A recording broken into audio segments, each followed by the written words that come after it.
All right, so this is Watcher DM. I'm Gabriel Watcher. Hey, welcome. Thank you for coming and hanging out. Today, I wanted to make a quick video, kind of in support of the idea of GMuary, which is an idea put out by Elder Goblin Games. I'm just gonna say EGG here for egg. It's the egg of Kot. Beware the Elder Goblin. But yeah, so GMuary, the idea here is that in the new year, you should start GMing. If you've never GM'd before, you've thought about it, if you wanted to run a game, like resources to help you get there. And I think one of the things that I wanted to talk about briefly is not the how, which I'm going to leave to better folks like Elder Goblin Games, who you should go like and subscribe if you haven't already. Links down in the thing. But also, why? Why might you want to be a DM? What are the benefits? Why would you do this thing? And I think there is, so it should be obvious that it isn't necessarily easy in the I can just show up with my pencil and dice and play.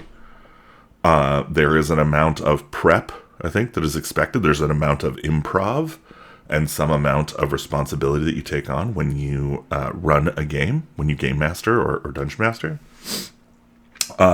What's the value prop? Why would you do those things? What's the payoff? And so I'm going to go over a couple of things.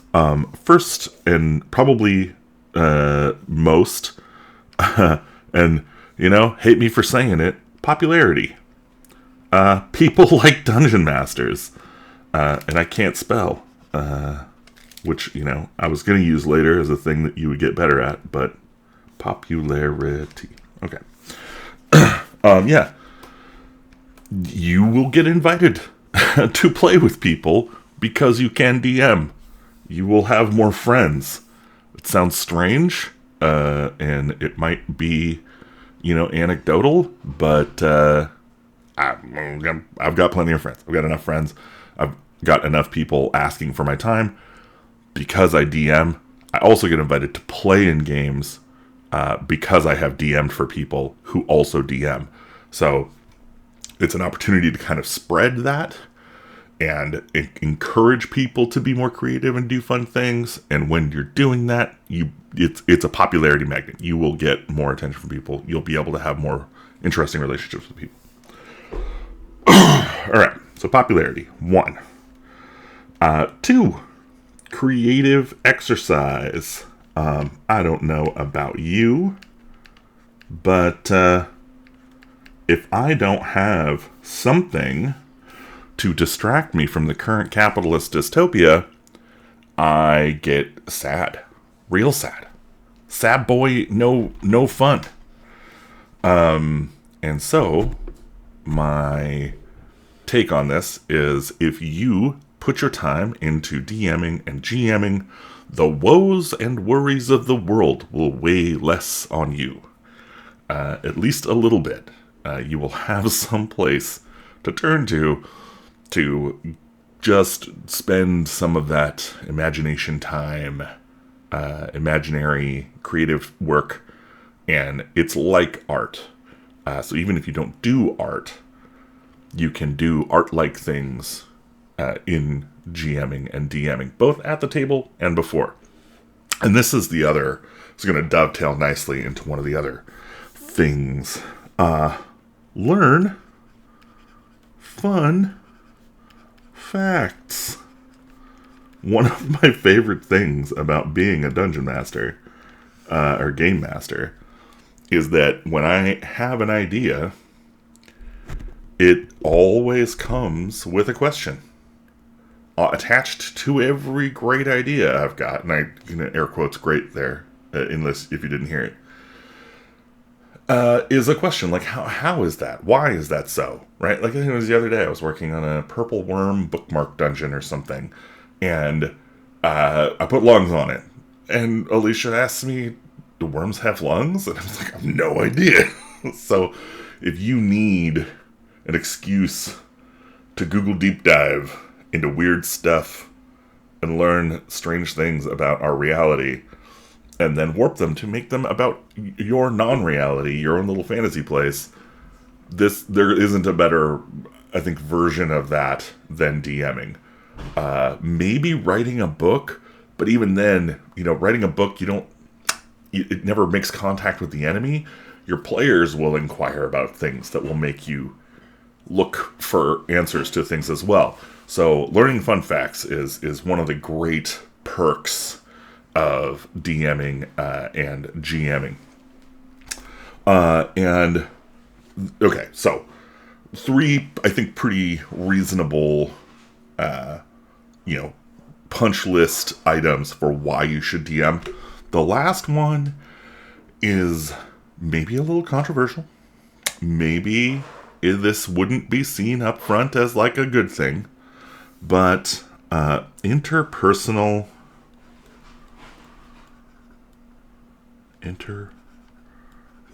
I can spell. I write almost all the time. Interpersonal leadership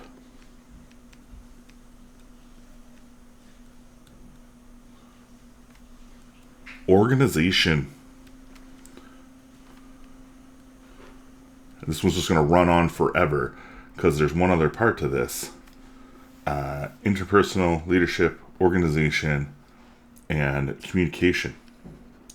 So these are all. Oh wow, yeah. No, I borked that.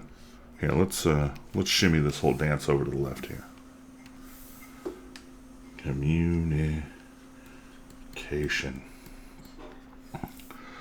These right here are 4 skills that you will be called upon to improve as you run, organize, and play in these games.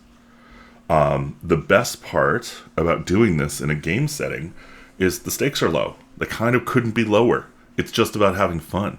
And I don't know about you, but for me, when I need to learn something, having fun while learning it is a surefire way to get me to remember it and remember enjoying it. So when I take the lead in a situation and help my friends overcome a conflict, even if it's a scheduling conflict or a personal conflict, which, leans into interpersonal stuff, those are things that if I had to do that because drama, I would be like, ugh, lame. But because I'm doing it within the context of a game, it feels like an achievement. It feels like I'm advancing the fun. I'm returning the fun to the game. And so that little boost, that little moment of education becomes ingrained and attached to positive feelings. And that is true of all of these things. I have become a more organized person. I have become better at communicating. I am better at leadership. I am better in my interpersonal relationships. So all these other things are nice, instant gratification feels, right? You're learning new things. That's fun. You're doing creative things. That's fun. It feels good now. Popularity. I have more friends. That's fun. It feels good now. The interpersonal leadership, organization, communication skills that you're going to develop while running these games, ILOC. Why did I do that? ILOC. Whoa. Skills. Yeah, I'm doing it. Skills. Those are going to be a slow burn, but super valuable. Super, super valuable. I encourage everybody to give DMing a try. And if you need information on how to become a DM, how to run your first session, I'm going to be working on videos to tackle that. I know Elder Goblin Games is going to be working on videos to tackle that. There's also a plethora of information out there that you can use to learn. Matt Colville, I think, is one of the great granddaddies of this YouTube Dungeon Tube thing that has lots of information. Hank Infernal over at Runehammer. So I'll put a little short list of resources I've used in the last years. But yeah, just wanted to talk to you today about this. I'm Watcher DM. If you have any questions or anything, hit me up on the socials. And yeah, I hope you have a wonderful day.